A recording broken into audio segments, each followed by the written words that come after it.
Bonjour à toutes et à tous et bienvenue sur notre chronique hebdomadaire. Cette semaine, nous allons parler de nos prévisions 2011 que nous sommes en train de terminer avec plutôt une bonne nouvelle. Déjà 2010, on aura une croissance mondiale autour des 4% et pour 2011, un niveau d'environ 3,9%. Alors, c'est vrai que pour certains qui se souviennent qu'on avait entre 4,5 et 5% de croissance par an de 2005 à 2007, certains pourraient trouver ça un peu mou. Ça reste néanmoins une très bonne performance. N'oublions pas que sur les 30 dernières années, la croissance annuelle moyenne est d'environ de 3,5%. Donc là, on est un petit peu au-dessus, donc c'est plutôt positif. Après, rappelons-nous l'année dernière, en 2009, une baisse du PIB mondial de 0,6%. Donc on est dans un contexte très favorable. Alors bien sûr, les locomotives, cette croissance mondiale, sont malheureusement pour nous, quand je dis nous, c'est les Européens, ces locomotives sont toujours les mêmes. D'abord les États-Unis qui vont se stabiliser entre 3 et 3,5% de croissance et cette année et l'an prochain.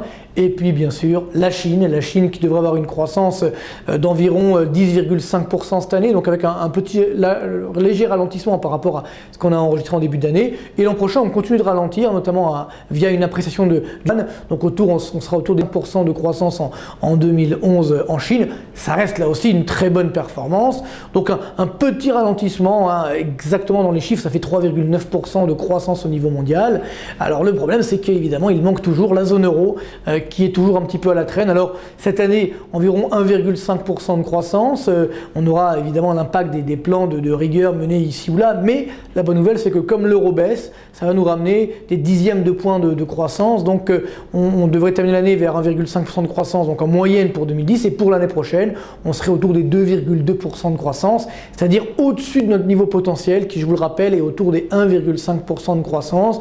Donc ce n'est pas mal, ce n'est pas non plus l'euphorie, enfin pour nous, c'est déjà plutôt, je dirais, une bonne performance. Donc évidemment, en termes de grandeur financière, ceci va générer une augmentation des taux d'intérêt, d'abord aux États-Unis d'ici l'automne prochain, ensuite dans la zone euro, en espérant qu'on ne va pas trop activer et trop se presser pour augmenter les taux d'intérêt, mais plutôt début 2011. Toujours est-il que les taux d'intérêt à long terme vont augmenter, donc pour ceux qui ont des endettements à faire, il ne faut pas trop tarder, les taux d'intérêt vont monter en 2010 et 2011. Et puis au niveau de l'euro-dollar, donc on poursuit la baisse autour des 1,15 $ pour 1 euro en moyenne l'année prochaine. Alors il y aura des soubresauts, là à court terme on peut revenir à 1,25, mais ensuite avec la hausse des taux d'intérêt de la réserve fédérale, on viendra vers 1,15 $ pour 1 euro. Et donc bien sûr les marchés boursiers dans ce cadre devront reprendre là aussi le chemin de la baisse, c'est le cas depuis quelques jours et ça va continuer. On continue de tabler sur un CAC 40 autour des 4300, 4500 points pour dans un an, avec donc notamment une croissance mondiale de 4%, un euro autour des 1,15, un baril autour des 80 $, des taux d'intérêt qui augmentent mais modérément. Donc ça reste néanmoins un contexte très favorable. Donc c'est vrai que ce n'est pas non plus l'euphorie, mais on reste bien dans un scénario de reprise qui se perpétue, qui dure également pour 2011. Donc arrêtons d'avoir peur, regardons avant tout les fondamentaux économiques en espérant que nos dirigeants européens ne nous feront pas encore le coup de la crise et on devrait rester plutôt bien portant au moins jusqu'à la fin 2011.